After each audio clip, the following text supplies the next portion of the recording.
Holt.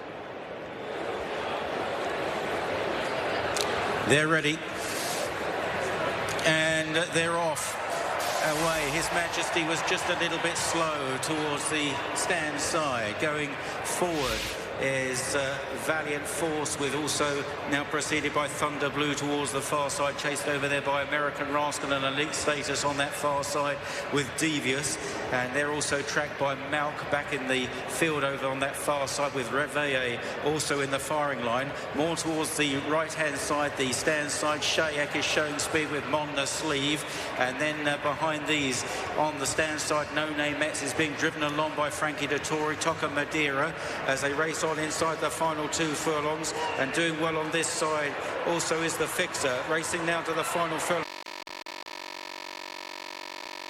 Status chased by Malk on the stand side. Coming through is His Majesty now as they race up towards the line. Valiant Force perhaps doing best far side, chased by Malk and Elite Status. It's Valiant Force that wins the Norfolk from Malk in second, Elite Status far side, His Majesty down the near side.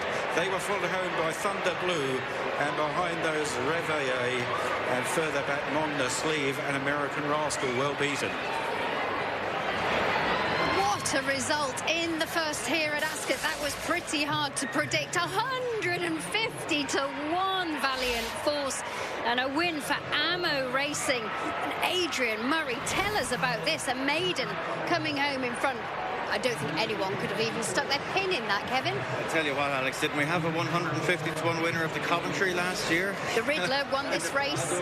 Nando Parado. Yeah, this fella's gone and matched it. Look, he's in amongst plenty of horses that we were talking about. He was narrowly beaten by His Majesty on debut.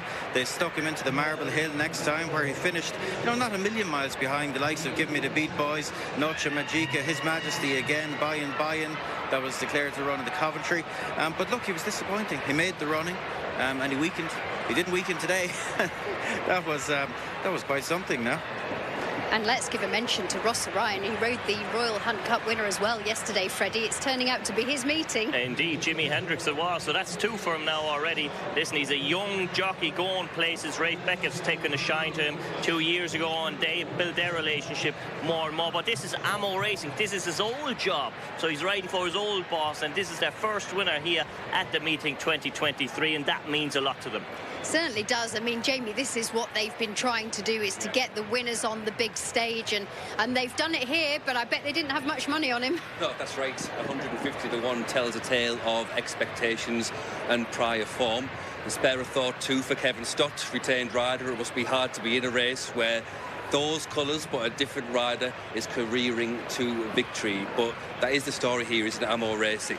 A lot of money and a lot of horses involved now. We expected the fireworks in the spring. We got it. But now is when the fireworks are still going off at Ascot. Very, very important to Kia. Yeah, and a biggest career win for Adrian Murray. And not too many people would necessarily know a great deal about Adrian. Tell us about him. No, he's come to more prominence in the last year or so, thanks to his association with Ammo Racing. Robson Aguilar, as we all know, was a big part of that team, and they all work closely together. And this horse, I'd love to know the background, actually, because he was bought in America as a yearling. He was entered in a breeze-up sale, was withdrawn, whether he had a late setback or what have you, but they've had to put the colours on him, and they'll be delighted they did, because he's come here and broken his maiden in the Norfolk Stakes. It's a funny old game, racing. Sometimes setbacks can lead to wonderful consequences. Yeah, and goodness me, it's amazing for all of the team involved. And as you quite rightly said, that price equals Nando Parado's Coventry victory 3 years ago at 150 to 1.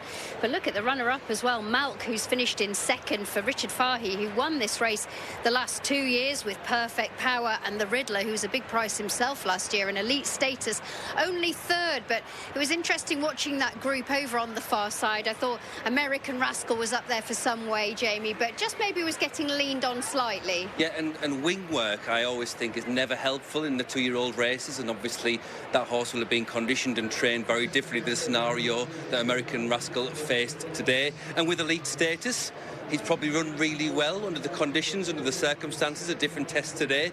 And just a reminder of you never quite know what you're up against in the Norfolk Stakes. He is now the 7th horse who has gone off sub 2-1, who's been beaten, because you just don't know who you might run into, and sometimes it's a 150-1 shot. It certainly is, and that one was trained by Adrian Murray. Adrian, what a buzz. She's unbelievable, Mick. Just unbelievable. Like, it's a shock. The price is a shock, but is it a shock to you? It's not. Like, he was only half a length beaten by His Majesty on his first run. The second run you can totally discard. I couldn't believe the price that he was. Just couldn't believe it. You go and walk in with him and enjoy every minute. Thanks very much. Well done. Cheers.